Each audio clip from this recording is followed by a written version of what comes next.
मेरे पिता ने अपने वंश को आगे बढ़ाने के लिए एक लोमड़ी को पकड़कर घर ले आए और उसके साथ रात बिताई, लेकिन उन्हें क्या पता था कि एक ही रात में वह लोमड़ी एक बेहद खूबसूरत औरत में बदल जाएगी। मेरे पिता डर के मारे तुरंत जमीन पर घुटनों के बल बैठकर माफी मांगने लगे, लेकिन उस औरत ने न तो गुस्सा किया और न ही जाने की बात की, बल्कि उसने कहा कि यह सब रोज होना चाहिए और कभी रुकना नहीं चाहिए। इसी तरह मेरी लोमड़ी माँ मेरे साथ गर्भवती हो गई। कई साल बाद जब मैं पहाड़ पर लकड़ियां काटने गया तो मैंने देखा कि एक विशाल अजगर एक घायल छोटी लोमड़ी को जकड़े हुए था। मेरे पास सोचने का भी समय नहीं था। मैंने अपनी कुल्हाड़ी पूरी ताकत से उसकी तरफ फेंक दी, जो सीधे अजगर के सिर पर जाकर लगी। अजगर कुछ देर तड़पा और फिर मर गया। छोटी लोमड़ी की जान तो बच गई, लेकिन वह भी लगभग मरने की हालत में थी। मैं उसे तुरंत घर ले आया और शराब से उसके घाव साफ किए। ज्यादा समय नहीं बीता था कि वह फिर से दौड़ने कूदने लगी। उसके बाद वह छोटी लोमड़ी एक पालतू कुत्ते की तरह मेरे घर से जाने का नाम ही नहीं लेती थी। लेकिन मैं तो एक अनाथ था, न माँ थी न बाप। खुद का पेट भरना भी मुश्किल था। मैंने कई बार उसे वापस जंगल में छोड़ने की कोशिश की, लेकिन हर रात वह लड़खड़ाते हुए वापस आ जाती। कभी उसके मुंह में जंगली फल होते, कभी जंगली खरगोश और कभी जंगली मुर्गी। तभी मुझे समझ आया कि वह मुझे बताना चाहती है कि वह अपना खर्च खुद उठा सकती है। तब जाकर मैंने उसे अपने पास रख लिया। उसके बाद वह मेरी छोटी साथी बन गई। मैं लकड़ियां काटने जाता तो वह साथ जाती, मैं भेड़ें चराने जाता तो वह भी साथ होती। यहाँ तक कि जब मैं पढ़ाई करता तब भी वह चुपचाप मेरे पास लेटी रहती। लेकिन यह खुशहाल जिंदगी मेरे 12वीं के साल अचानक खत्म हो गई। एक दिन छोटी लोमड़ी बिना कुछ बताए गायब हो गई। मैं रात होने तक उसका इंतजार करता रहा, लेकिन वह वापस नहीं आई। उसकी जगह एक बूढ़ी औरत मेरे घर आई। वह लाठी के सहारे चल रही थी और उसके चेहरे पर दयालु मुस्कान थी। उसने कहा, बेटा, मैं अपनी पोती को ढूंढ रही हूँ, क्या तुमने उसे देखा है? मैंने पूछा, आपकी पोती कौन है? वह बोली, कुछ साल पहले मैं बाहर गई थी और घर की जिम्मेदारी अपनी पोती को देकर गई थी, लेकिन जब वापस लौटी तो वह गायब थी। लोगों ने कहा कि वह तुम्हारे घर में रहती है। उसकी बात सुनते ही बूढ़ी औरत ने अजीब सी आवाज निकाली, लगातार सिर हिलाती रही और मेरी रसोई की तरफ घूरने लगी। मैंने उसकी नजरों का पीछा किया तो देखा कि छोटी लोमड़ी वहीं बैठी हुई थी। वह बूढ़ी औरत की तरफ ऊंच हिला रही थी और उसके चेहरे पर हल्की मुस्कान भी थी। याद रहे, यह पहली बार था जब उसने किसी दूसरे इंसान के सामने खुद को दिखाया था। बूढ़ी औरत कुछ देर हंसी और फिर बिना कुछ कहे मुड़कर चली गई। उसी रात छोटी लोमड़ी हमेशा की तरह मेरे पेट पर सिर रखकर सोई, लेकिन अगली सुबह जब मेरी आंख खुली तो वह गायब थी। मैं बिस्तर से उठा तो देखा कि मेज पर एक लाल रंग का दुपट्टा जैसा कपड़ा रखा था। उसके अंदर एक औरत के काले बालों का गुच्छा था, जिसे लाल कागज से लपेटा गया था। मुझे बिल्कुल समझ नहीं आया कि यह किस काम की चीज है, इसलिए मैं उसे लेकर गांव के मुखिया के पास गया। मुखिया ने उसे देखते ही मुस्कुराकर कहा, यह तो किसी लड़की का प्रेम संकेत है। इसे लेकर तुम उसके घर शादी का प्रस्ताव भेज सकते हो। जल्दी बताओ, वह लड़की कौन है? मैं वहीं स्तब्ध रह गया। क्या यह छोटी लोमड़ी मेरे लिए छोड़कर गई थी? लेकिन मैंने कभी नहीं सोचा था कि उस दिन के बाद छोटी लोमड़ी फिर कभी वापस नहीं आएगी। उसके जाने के बाद मेरा दिल खाली खाली रहने लगा। हर दिन खाने और सोने के अलावा मैं उसे पूरे जंगल और पहाड़ों में ढूंढता रहता, लेकिन उसका कोई निशान नहीं मिला। मुझे तो यहाँ तक लगने लगा कि शायद किसी शिकारी ने उसे पकड़ लिया है। लगभग 15 दिन तक खोजने के बाद भी मुझे वह नहीं मिली। तब मैं पूरी तरह निराश हो चुका था और सोचने लगा था कि अब उससे कभी मुलाकात नहीं होगी। लेकिन 15 दिन बाद एक रात मैंने देखा कि एक बूढ़ी औरत मेरे घर के बाहर बैठकर रो रही है। मैं भौहें सिकोड़कर उसके पास गया और पूछा कि क्या हुआ है। उसने अचानक सिर उठाया और डरावनी आवाज में बोली, मैं अपने पोते को ढूंढ रही हूँ। मेरा पोता गायब हो गया है। तुमने उसे देखा है ना? मेरी रीढ़ में सिहरन दौड़ गई। पिछली बार पोती को ढूंढ रही थी और इस बार पोते को, और दोनों बार मेरे पास ही क्यों आई? मैंने जल्दी से सिर हिलाकर कहा कि मैंने किसी को नहीं देखा। लेकिन बूढ़ी औरत के चेहरे पर अजीब सी मुस्कान आ गई। वह बोली, तो 6 साल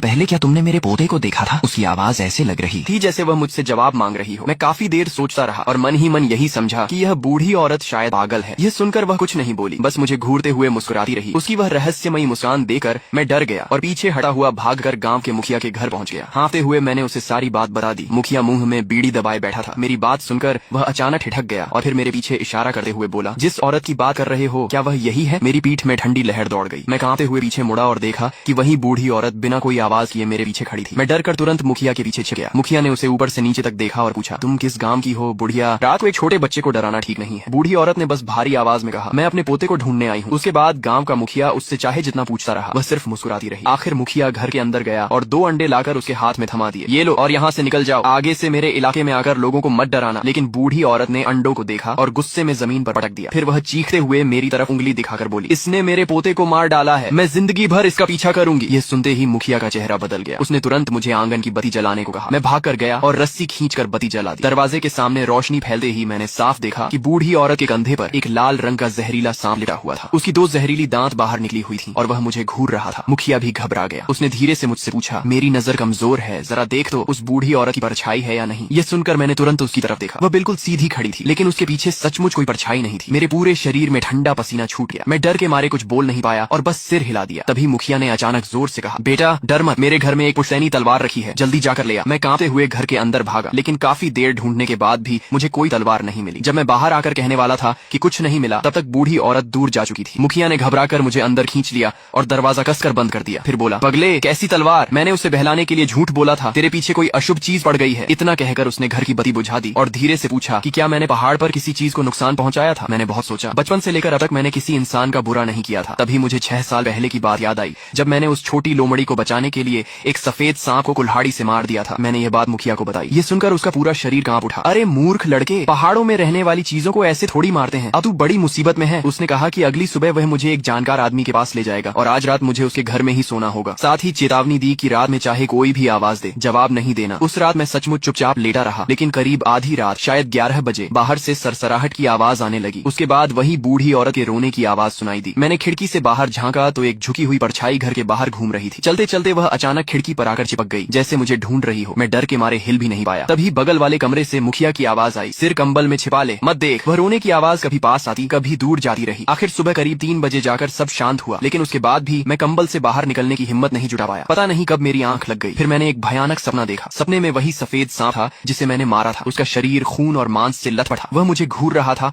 और इंसानों की भाषा में कह रहा था, मुझे मेरी जान वापस दे। मैं चीख मारकर बिस्तर पर बैठ गया। तब तक सुबह हो चुकी थी। मुखिया मेरे सिरहाने खड़ा था और मुझे जल्दी उठने को कह रहा था ताकि वह मुझे दूसरे गांव के एक जानकार आदमी के पास ले जा सके। लेकिन उसी रात वह पागल बूढ़ी औरत फिर आ गई। वह फिर खिड़की पर चिपकी हुई मुझे देखकर मुस्कुरा रही थी। मुखिया हाथ में चाकू लेकर बाहर भागा, लेकिन वहाँ कोई नहीं मिला। बाद में अगरबत्ती जलाना, कागज जलाकर माफी मांगना, सब बेकार गया। सबसे डरावनी बात तो ये हुई कि अगली सुबह जब मेरी आंख खुली तो मैं पहाड़ पर एक बड़े पेड़ के नीचे पड़ा था और वही जगह थी जहाँ मैंने सालों पहले उस सफेद सांप को मारा था। इस तरह 3 दिन तक मैं मुखिया के घर में छिपा रहा। हर उपाय आजमाया गया, लेकिन कोई फायदा नहीं हुआ। मुखिया भी इतनी परेशानी से थक चुका था। मैं उसे और मुसीबत में नहीं डालना चाहता था, इसलिए चौथे दिन सुबह उसकी बात न मानते हुए चुपचाप अपने घर लौट आया। लेकिन मुझे हैरानी हुई कि घर पहुंचते ही मुखिया भी हाँफता हुआ पीछे पीछे आ गया। उसके हाथ में एक फावड़ा था। वह बोला, पगले, मैं कैसे देख सकता हूँ कि तू अकेला मरने जा रहा है। आज चाहे जो हो जाए, मैं इस मुसीबत को खत्म करके रहूंगा। फिर उसने गंभीर नजरों से मेरी तरफ देखा। बेटा, अब मैं तुझसे सच नहीं छिपाऊंगा। लियू परिवार तुझसे बदला लेने आया है। अगर जिंदा रहना है तो सिर्फ एक ही रास्ता बचा है। मैं घबरा कर बोला, ये लियू परिवार और हु परिवार क्या है? मैंने तो कभी इनके बारे में नहीं सुना। मुखिया बोला, हुआंग, बाई, लियू और हुई, ये सब पुराने आदमी परिवार हैं। जिस सांप को तूने मारा था और जो अब तेरा पीछा कर रहे हैं, वे लियू परिवार से हैं। और जिस छोटी लोमड़ी को तूने बचाया था, वह हु परिवार की थी। अब सिर्फ वही लोग तेरी मदद कर सकते हैं। मैं डर के मारे कांपने लगा और पूछा कि क्या कोई दूसरा रास्ता नहीं है? मुखिया ने सिर हिलाया। इंसानों और आत्मिक जीवों की दुनिया अलग होती है। मैं नहीं चाहता था कि तू इस रास्ते पर जाए, लेकिन अब हमारे सारे उपाय खत्म हो चुके हैं। वह लाल कपड़ा अभी भी तेरे पास है? मैंने हाँ में सिर हिलाया। वह बोला, बहुत अच्छा, यह हु परिवार की किसी लड़की की निशानी है। इसे साथ लेकर जाओगे तभी उन्हें ढूंढ पाओगे। उसकी बात खत्म भी नहीं हुई थी कि बाहर आंगन से अचानक अनगिनत सरसराहट की आवाजें आने लगी। मुखिया का चेहरा सफेद पड़ गया। उसने तुरंत पास रखी बड़ी छुरी उठा ली। हम दोनों अभी मुख्य कमरे तक पहुंचे ही थे कि एक डरावना दृश्य सामने आया। वही बूढ़ी औरत रास्ते पर खड़ी थी और उसकी आंखों में खौफनाक चमक थी। मेरा दिमाग सुन्न हो गया और मेरे पैर जवाब देने लगे। मैं कांपते हुए पीछे हटने लगा। आंखों में आंसू भर आए। तभी मुखिया ने मुझे पकड़कर वापस खींच लिया और भारी मेज से दरवाजा अड़ा दिया। फिर चिल्लाकर बोला, बेटा ध्यान से सुन, अगर हु परिवार सामने नहीं आया तो हमारा गांव भी नहीं बचेगा। उसने पिछली खिड़की की तरफ इशारा किया। खिड़की से निकल जाओ, निशानी साथ लो और सीधे दक्षिणी पहाड़ के कब्रिस्तान की तरफ भागो। रास्ते में चाहे कुछ भी सुनो, पीछे मुड़कर मत देखना। इस बीच बाहर सांपों का झुंड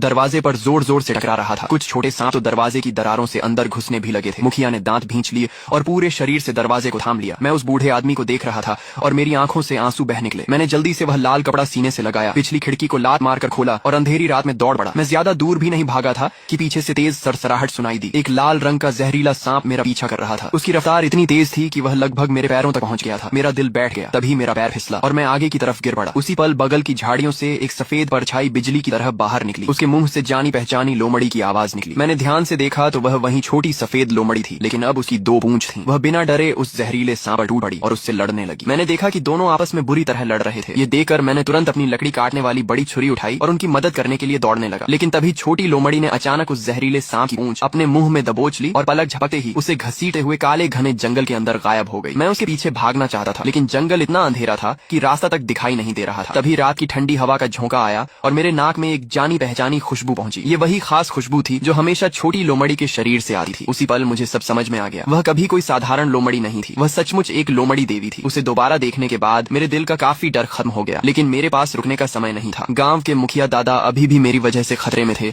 और मुझे उनकी जान बचानी थी। मैंने गहरी सांस ली और हिम्मत जुटाकर दक्षिणी पहाड़ की तरफ दौड़ना जारी रखा। अपनी जिंदगी में मैं कभी इतना तेज नहीं भागा था। कानों के पास हवा सीटी मार रही थी और मुझे बार बार ऐसा महसूस हो रहा था जैसे कोई बर्फ जैसा ठंडा जीव मेरे पैरों के पीछे पीछे रेंग रहा हो। मैं पीछे मुड़कर देखने की हिम्मत नहीं कर सका और बस चांदनी की हल्की रोशनी के सहारे भागा रहा। ये गांव की निषिद्ध जगह थी जहां आमतौर पर कोई आने की हिम्मत नहीं करता था। जितना ऊपर चढ़ता गया रास्ता उतना ही सुनसान और डरावना होता गया। चारों तरफ टूटे पत्थर और बिना नाम वाली पुरानी कब्रें दिखाई दे रही थीं। तभी अचानक मेरे पीछे से गांव के मुखिया दादा की आवाज आई, बेटा एक बार पीछे मुड़कर अपने दादा को तो देख देख मेरे कदम अचानक धीमे पड़ गए और दिल जोर से धड़कने लगा। एक पल के लिए मुझे लगा कि शायद दादा सचमुच वहाँ से बचकर निकल आए हैं। मैं लगभग पीछे मुड़ने ही वाला था कि अचानक मुझे उनकी चेतावनी याद आ गई, रास्ते में चाहे कुछ भी सुनो, पीछे मत देखना। वह आवाज लगातार मेरे करीब आती जा रही थी। मुझे तो ऐसा भी महसूस होने लगा कि कोई मेरे गर्दन के पास ठंडी सांसें छोड़ रहा है। मैं डर के मारे पागलों की तरह और तेज भागने लगा। आखिरकार मैं एक भयानक और सुनसान कब्रिस्तान में पहुंच गया। तभी सामने से एक अजीब सी आवाज सुनाई दी, जैसे कोई धीरे धीरे बाल संवार रहा हो। चांदनी की हल्की रोशनी में मैंने देखा कि सामने एक कब्र के ऊपर सफेद कपड़े पहने एक आकृति बैठी हुई थी। उसके हाथ में एक पुरानी लकड़ी की कंघी थी और वह धीरे धीरे अपने बहुत लंबे बालों को संवार रही थी। उसके काले बाल जमीन तक घिसट रहे थे और वह पीठ करके चुपचाप बैठी हुई थी। तभी वह सफेद आकृति धीमी आवाज में बोली, लड़के मेरे बाल देखो, क्या ये सुंदर है। उसकी आवाज सुनते ही मेरा पूरा शरीर जम गया। तभी मुझे डरावनी सच्चाई का एहसास हुआ। वह मेरी तरफ पीठ करके नहीं बैठी थी, बल्कि शुरू से ही मेरी तरफ मुंह करके बैठी थी। अगले ही पल उसने अपने चेहरे पर लटक रहे बिखरे बालों को हटाया